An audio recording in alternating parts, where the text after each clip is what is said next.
Jadi dunia ma'rifat ini kan kumpulan ilmu hakikat tentang Allah. Ini cara memperolehnya gimana? Maka di dalam kitab Notailah itu dibagi dua. Ada yang dijemput oleh Allah. Itu namanya majzub. Orangnya sampai, tapi nggak perlu dia usaha apa-apa. Allah jemput. Tapi taruhannya, jiwanya, keluarganya, semuanya sudah habis semua. Ya. Tapi ada orang yang dia lahir sebagai orang manusia biasa, normal, pikirannya, ya rasionalnya, hitung-hitungannya matematis lah.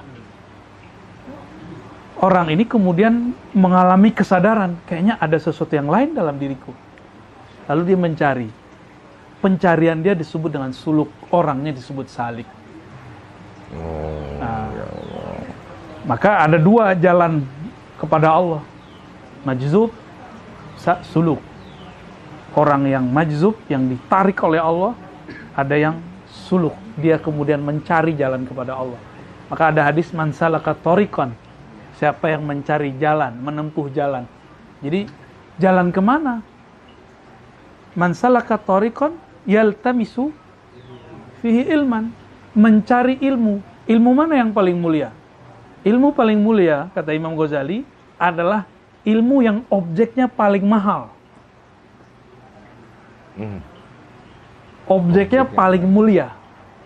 Maka, kalau ada orang cuma belajar bikin bangunan, dia nanti jadi tukang aja. Tapi kalau dia belajar arsitek, dia nanti jadi arsitek. Kerjaannya lebih berat atau lebih ringan? Zohirnya lebih ringan kan, tapi batinnya lebih berat. Tanggung jawabnya. Iya, cuma di badan dia biasa, nggak perlu hitam legam dia. Coba dia mulia nggak? Jadi dia kualitas bangunan yang dia pelajari, filsafat bangunan. Makanya ilmu arsitek itu ilmu filsafat. Jadi kalau ada teman kita mengharamkan filsafat, terus bilang aneh ini teracuni filsafat, dia seorang arsitek, ya dia filsafatnya. Dia makan dari duit haram itu, kasih ke aneh aja, terhalal. Itu bahasa Bang Ana itu. Kos ke aneh aja ntar belas gitu. Terus, kalau ada orang mengenal tentang Allah, itu baru perintahnya. Ada yang kenal yang memerintah, mana yang lebih keren. Maka kita coba lihat, ada rakyat, ada menteri, ada keluarga. Mana yang lebih dekat ke presiden? Ke raja, menteri, ke gubernur, ke bupati. Keluarga dia, atau keluarga, menteri, atau rakyatnya? Keluarga dia. Atau ada rahasia yang nggak dia bagi keluarga teman dekatnya. Si teman dekatnya ini mengenal si pejabat ini bukan yang dikenal oleh orang-orang di luar. Karena dia dikenal, dia dapat posisi ntar jadi menteri, jadi penasehat, kira-kira begitu. Semakin tinggi pengenalan orang kepada objek yang mulia, semakin mulia dia di dunia. Kalau objeknya dunia. Yang paling mahal di dunia kan emas, dinar, berlian. Kalau ada orang sanggup menguasai ilmu ini dan dia bisa menguasai tambang-tambang ini, dia pasti paling mulia di dunia. Duitnya paling akeh lah. Tapi kalau ada orang yang mengenal pemilik langit dan bumi ini, sumber langit dan bumi ini, dia akan lebih mulia dunia dan akhirat. Makanya nanti ketika ada pilkada, pemilu, itu pada caleg-caleg itu, calon-calon itu datangnya kemana? Nyari wali nggak? Nyari wali. Karena percaturan ini bisa dirubah dengan main biliarnya wali kan? Percaturannya mereka. Mereka tendang sini yang kena mana gitu. Jadi waktu ada seorang calon, dia nyalonin dirinya, itu suaranya udah banyak. Tapi dia masih cari backup, kiai dikumpulkan di istana. 40 hari, 40 malam, zikir, tahlil, Quran, menang dia. Jadi mereka cari backup, orang-orang yang punya akses langit. Terus yang raja siapa? Dia atau ulama itu?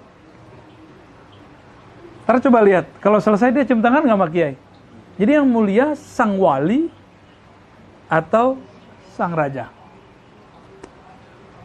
Karena sang wali punya akses kepada sang raja di raja, raja dunia pun minta tawasulan, minta doa supaya dia dijadi presiden, jadi gubernur, jadi wali kota. Nah, itulah tahapan-tahapan ma'rifat. Nah, kita ini karena suluk malas, majzub juga enggak. Ya udah kenal aja deh sama beliau, dekat aja sama beliau, disayang, ntar dibawa lah. Syafaat, itu syafaat. Ya suluk nggak mau, ya kan? Mau kan? Nggak mau kan suluk? Antum disuruh nggak mau nggak tidur 40 hari, 40 malam. Seperti Nabi Yunus. Nggak mau kan? Nggak putus nyebut nama Allah selama sekian hari. Itu berat. Makanya minta rukhsah dari April ke Oktober kan. Rukhsah belum. Kan kalau boleh. Kalau nggak boleh, jangan. Tapi sebenarnya orang dapat rukhsah. Rukhsah itu sudah majzub. Jadi salik ini namanya murid. Dia mencari. Tapi sebenarnya orang yang mencari ini, dia dicari juga. Jika si murid sudah mencapai kesadaran penuh, baru dia sadar bahwa dia sebenarnya majzub juga. Jadi sebenarnya salik itu orang majzub tapi yang belum sadar. Versi kita Maulana. Ntar kalau versi Maulana ntar beda lagi. Dia sebenarnya sudah ketertarikannya sudah ketarik. Ada magnet di sini, di dalam dirinya ada besi berani istilahnya kan. Ada logam. Logam itu akan cuma dia nggak sadar nih, dia masih melawan, yang menghadang dengan rasionya, jubah-jubah kealimannya, jubah-jubah keduniaannya, masih ngelawan, akhir bisa ketarik lagi, jauh lagi. Tapi ada saat semakin dekat, kadang-kadang dia di sini, sumbernya mendekat. Itu yang majzub. Selama ini dia masih mencari itu salik. Tapi ketika sumbernya mendekat, langsung dia majzub. Majzub ini macam-macam awalnya. Ada yang majzub mahabbah.